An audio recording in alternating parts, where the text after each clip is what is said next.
F1 唞咗2個星期，今個星期足之又翻嚟啦。今日我都先做一個 preview，講下今站比賽預計有咩睇頭，介紹我哋賽道，同埋會同大家落 check 兜翻個靚圈，話俾大家聽賽道有咩咁特別，順便睇我哋普通人要揸到 F1 車手咁有咩咁難，等到大家睇比賽嘅時候會知多啲。如果同朋友睇比賽，仲可以 show 下自己有幾專業添。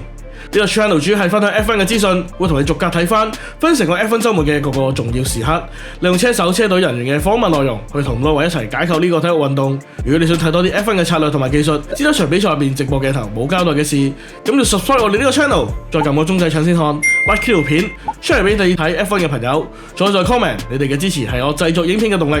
事不宜遲，咁就 let's go！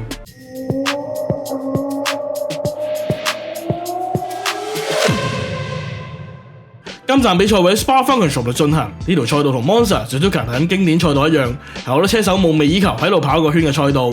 賽道咧歷史悠久，1921年就已經舉辦 Spa 24小時耐力賽，到1950年首屆 F1 就已經係其中一站，用嘅就係附近城市小鎮之間嘅公路，全長比而家長超過1倍，足足15公里。睇下當年條賽道啊！根本就係習慣一條山路，完全都冇安全措施。曾經喺1971年因為安全未達當時標準停辦一屆，賽道去到1979年亦都縮短到7公里，移除最危險嘅山路，加上1981年停辦1年。1987年全面改造現代化之後，就開始同現時嘅賽道類似。有今年前亦都有多次唔少細規模嘅改造，確保賽道符合現代嘅安全要求。例如賽道方一直希望解決 Roush 同埋 Raidillon 賽車容易因為意外之後撞翻出嚟賽道，令到後車難以預料而導致更加嚴重嘅事故。Spa 賽道位處亞登森林，山谷氣候多變，容易落雨，多年嚟都製造咗唔少經典畫面。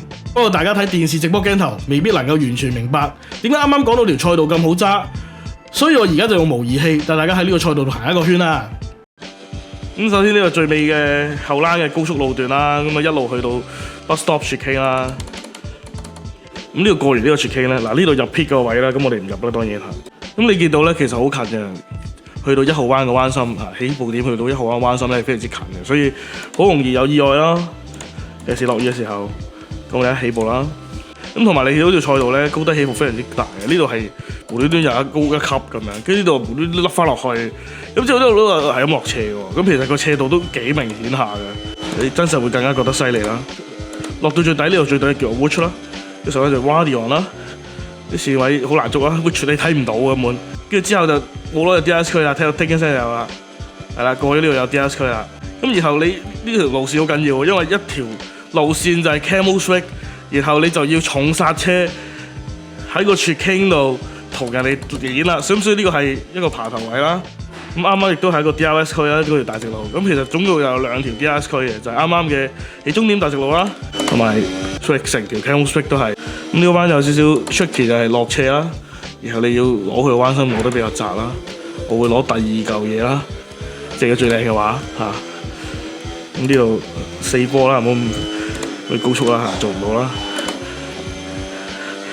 咁呢度正路就呢個彎都係個幾細嘅彎，就全場比較高速嘅彎啦。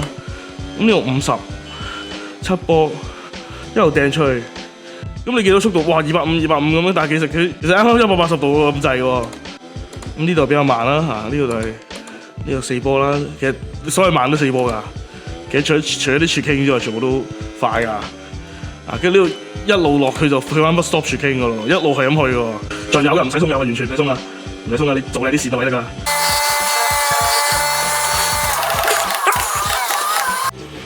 好，咁我試下睇下做到個靚圈俾大家睇下啦。試下5個圈啦，睇下點啦。唉，個尾太走啦。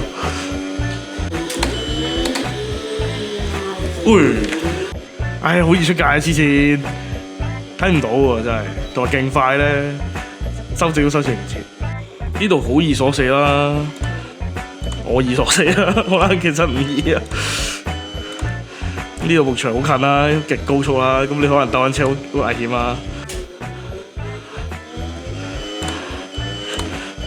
唉，個尾太走啦！哇，呢下剎得好靚喎，不過出唔翻去，個尾太 lively 啊！個尾，哇，呢度太快，疏，喂，重新嚟過我哋 restart lap。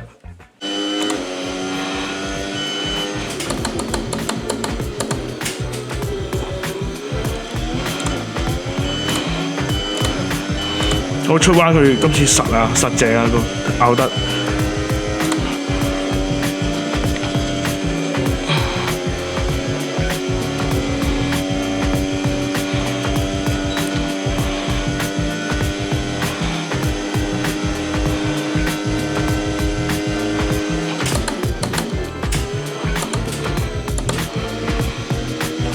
唉，都係會出界。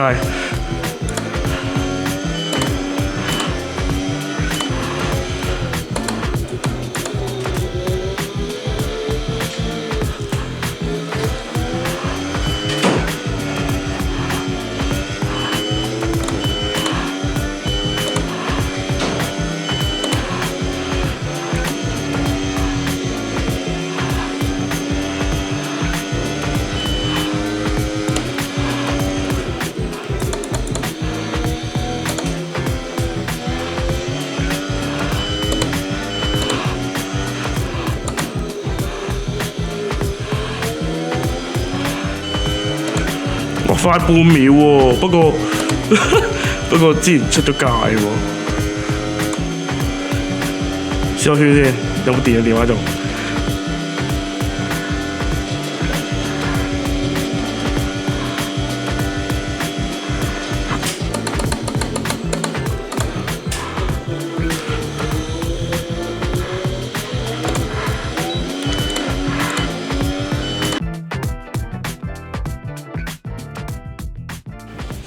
咁又睇翻啦，1分47秒幾啦。其實我諗又咁樣冇練法咧，真實比賽排位可能1分40都唔定啊，40頭咯，42啊。大家都睇到賽道有都又長又高速嘅彎，所以都會用到比較硬嘅車胎。而今次硬胎會用到最硬嘅 C1，之後會跳咗級唔用 C2，中胎同軟胎分別用 C3 同 C4。Pirelli 希望就算乾地賽事都能夠提供到多啲唔同嘅策略變化俾車隊，而 Pirelli 提供嘅模擬結果，接觸乾地嘅話兩停機會大，以中胎起步再換2轉硬胎，同上年差唔多。上年 Russell 用一停拎到第一，但最終因為車重過低而被 DQ， 懷疑就因為條胎同埋底板等等，令到呢個一停損耗過大。加上 Spa 因為賽道太長，賽車完賽之後只係經過1號彎，就喺 Awush 導入翻嚟。變咗唔會好似其他賽道咁可以碌一個圈嘅胎膠。有而家睇天氣預報，週末期間落雨嘅機會都係唔少。星期5咧就有多過一半機會落雨，星期6就好啲，可能都會有雲啫。咁不過星期日咧就90%機會落硬雨咁樣喎。以 Spa 嘅天氣咁易落雨嚟講，一多啲雲多啲霧，大家都可以留意隨時有預戰。首先，大家應該都會留意到，今場會係 Honda 被紅牛撤色之後第一場比賽，亦都係2005年車隊成立以嚟嘅第一次紅牛冇咗 Honda。我之前都提過啦，繼唔止 Logan Mackey 之前分別喺法拉利同埋石油都有唔少嘅代表作。加上大家都留意到 Jonathan Ridley 走去沙巴做領隊之後，紅牛策略好似冇以前咁勁。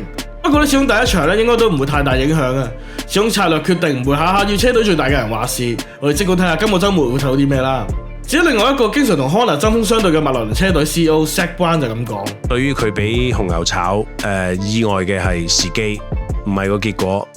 我諗我哋上年食咗唔少花生啦，但係一直都冇咩見過長大龍鳳有停過，反而佢哋車隊士氣越嚟越差。而且據英國太陽報報導，Helmut Marko 喺車隊內部表現歡樂，同其他職員好好提提，截然不同。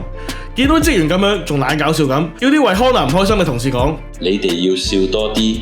令到唔少車隊職員更加傷心，據報更加有唔少職員諗住離開車隊，睇嚟未來紅牛真係唔太樂觀啊！另外就係韋少啦，之前傳得好行話佢會加入平治，相信喺啲訪問入邊一定會有好多人問韋少呢個傳聞，唔知到時佢又會點樣回應呢？韋少又會唔會俾人問到燥呢？只係 Helmut Marko 就咁樣回應呢啲傳聞喎。Max 可以同其他人見面傾，不過我哋仲有份合同，所以我哋估 Max 會繼續留喺我哋身邊。另外咧，佢都有提到今站有更新喎。依家仲有332分可以爭，個差距仲有得救。我哋希望帶去 Spa 同布達佩斯嘅新零件可以幫到我哋。雖然今站 Sprint 拎分機會多咗，但冇咗2場練習，我哋星期5一定唔可以有差錯。開頭寧願穩陣啲，之後先再將部車校到去最佳窗口，一開始就要搞掂晒啲嘢。唔知呢啲更新會唔會可以改善埋角田嘅表現呢？佢英國站之後曾經講過：我嘅速度唔知點解硬係出奇地慢，條帶跌得好快，我從來未試過有咁嘅感覺。我知道車隊揀咗低下壓力設定，本身我預戰都有啲信心嘅，但係賽車根本就冇速度，老實我而家真係有啲迷失方向。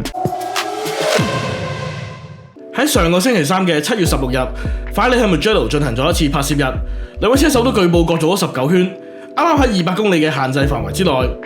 呢次就梗係唔係拍嘢咁簡單啦，佢哋希望可以試下佢哋嘅部件。據報道指出，佢哋拎咗個新嘅尾懸掛同埋新嘅波箱設計嚟試，呢樣奧地利站帶新底板嗰陣都有提過。而呢個新嘅波箱設計就係為咗呢個新尾懸掛而設，因為尾懸掛掹住嘅就係波箱嘅殼，所以牽一發就動全身，連帶有一個新嘅波箱設計去配合。其實呢個新嘅尾懸掛，你會見到掹嘅位唔同咗。網上嘅分析指出，新懸掛旨在讓後底盤喺動態負載之下，維持更加貼近原始設計嘅車高，即係賽車喺加速出彎嘅時候，賽車尾部向下沉嘅幅度減少，令到成個氣動力平台發揮更加穩定。